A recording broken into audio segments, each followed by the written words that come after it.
Tinatrabaho na ng Philippine National Police ang pagkansela ng rehistro at lisensya ng mga baril ni Senator Bato de la Rosa.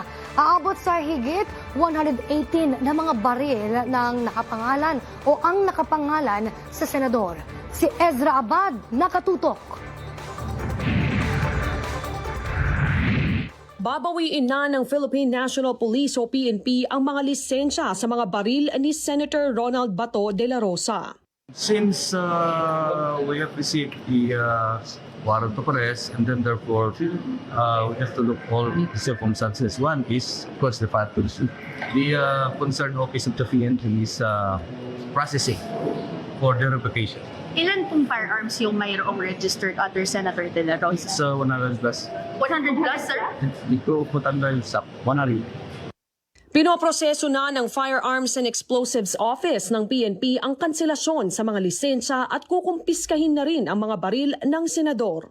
Ang hakbang na ito ay kasunod ng opisyal na kahilingan mula sa National Bureau of Investigation o NBI at direktiba ng Department of Justice o DOJ na tanggalan ang senador ng pribilehiyong magmay-ari ng mga baril. Ayon sa ulat, hawak ni De La Rosa ang isang Type 5 license kung saan pwede siyang magmay-ari ng higit sa 15 baril. Tinatayang nasa 117 hanggang 118 rehistradong baril ang nakapangalan sa senador.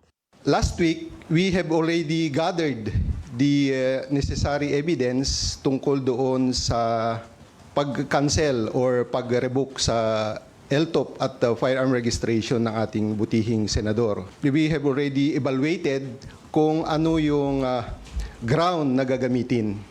Batay sa kopya ng Request to Cancel the License to Operate Firearms or LTOP ni De La Rosa, ginagamit ng NBI at DOJ ang Section 4G ng Republic Act No. 10591 o ang Comprehensive Firearms and Ammunition Regulation Law. Nakasaad dito na maaaring bawiin ang lisensya ng sinumang may nakabingbing kasong kriminal na may parusang higit sa 2 taon.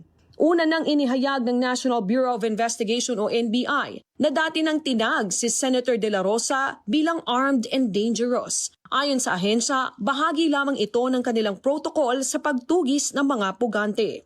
Si De La Rosa ay may arrest warrant mula sa International Criminal Court or ICC, kaugnay ng umano'y pagkakasungkot niya sa madugong kampanya kontra droga ng nakaraang administrasyong Duterte. Nakatakas ang senador matapos ang May 14 Senate shooting incident. Kasalukuyan pa rin pinaghahanap si De La Rosa ng mga otoridad. Ezra Abad, IBC News.